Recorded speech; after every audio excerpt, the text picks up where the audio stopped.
Now that I have my leaves traced, I'm going to take them back out of the bag so that I can take a look at the colors up close. If you look at the different species of trees, you'll notice that some of them, the leaves have different colors as they fall. When I look at my sweet gum leaves, I'm noticing a lot of yellows and oranges and browns.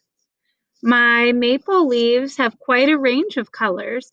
I see green, yellow, and this nice deep maroon purple color.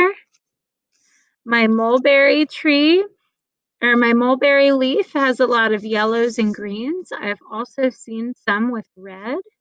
And my oak tree leaf is looking very brown as it's probably been sitting on the ground for a while. I'm going to take a look at the colors in my leaves, starting with my sweet gum leaf, and I'm going to use my oil pastels to practice blending these colors. You can also do this with crayons. When I look at my leaf, I'm noticing mostly yellow. So I'm going to start by coloring my leaf in yellow, and then I'll add in some reds and browns to fill in the rest of the space. I might even add a little bit of orange. So we're familiar with our oil pastels. We've used these before. You want to make sure that you are coloring in nice and hard to really fill in the whole space.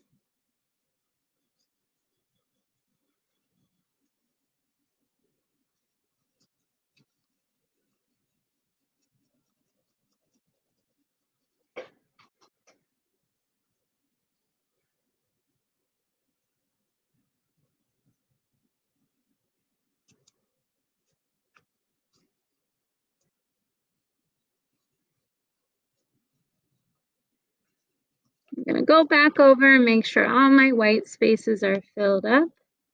And I'll add a little bit of that yellow down into the stem. Now, when I look at the color of my leaf compared to my drawing, I'm noticing that this yellow also has a little bit of orange in it.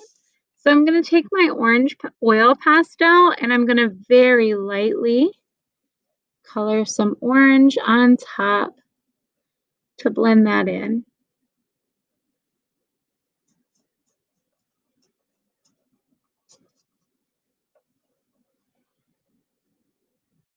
And I can take a finger and mix those colors together on my paper. Now, when I look at the stem and the edges of my leaf, I'm seeing some deep reds and browns. So I'm going to add those colors in right on top of my yellow.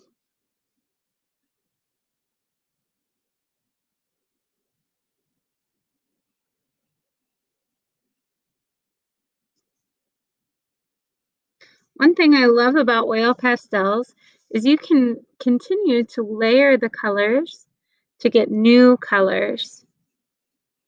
And it looks almost like a painting.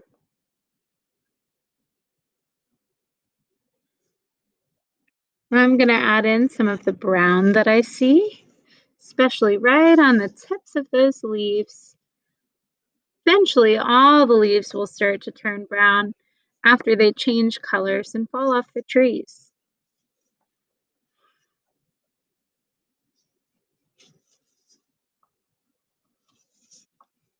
I might even add a little bit of brown on the front of my leaf, kind of like I did with the orange, to mellow that yellow a little bit.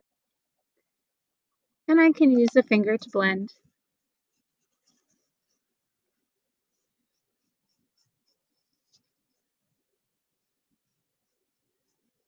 Now, if I look really, really closely at my leaf, I can see what are called veins. So I'm going to take a look at those veins and I'm going to use some lines to show those veins. It looks to me like I could use brown for these veins.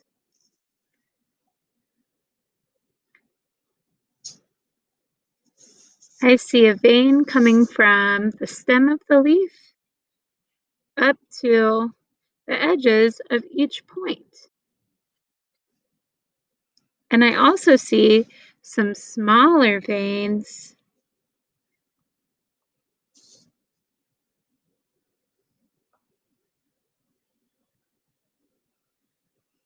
going around the leaf to the edges.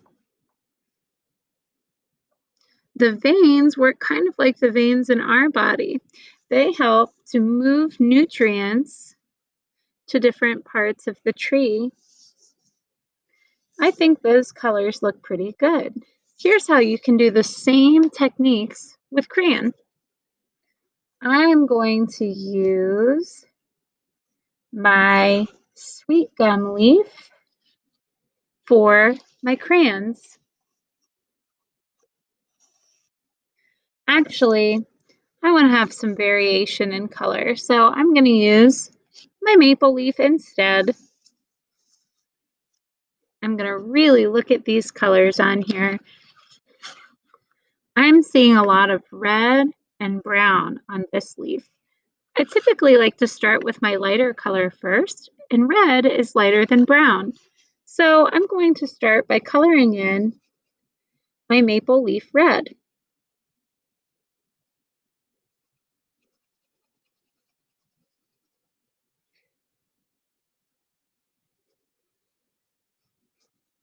Just like with our oil pastels, we want to make sure that we're coloring in the whole space, filling in as much of the white area as possible. Right here, my maple leaf is overlapping with the stem of my sweet gum leaf.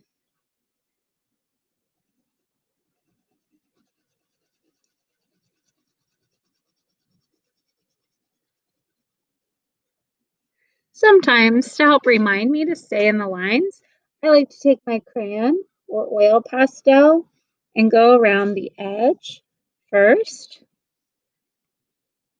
and then fill it in with color.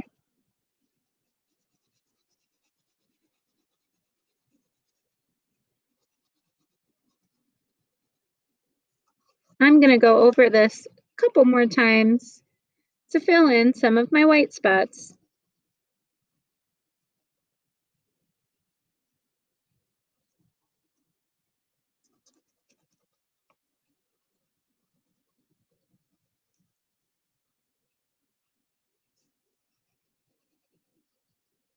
Now I can look for some other colors. If I look really closely at the base of the stem, I see some orange.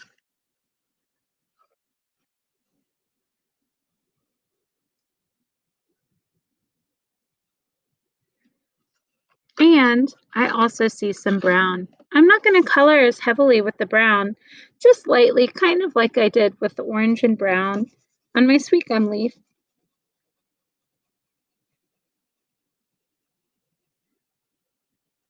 And I'm going to use this color to fill in some of those gaps and white spaces that are still showing. I'm coloring over top of the red. I might not color over top of all of the red because I still want some of the red to show.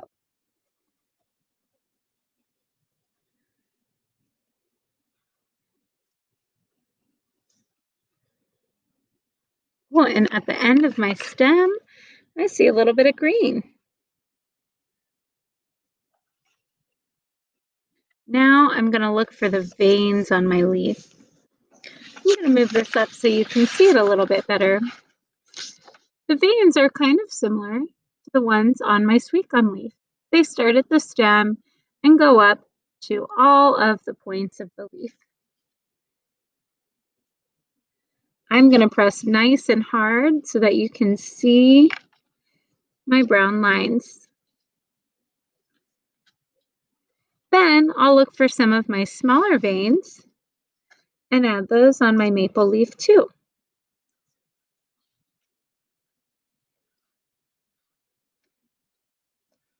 You can continue looking for some of those smaller details as you're adding in some color.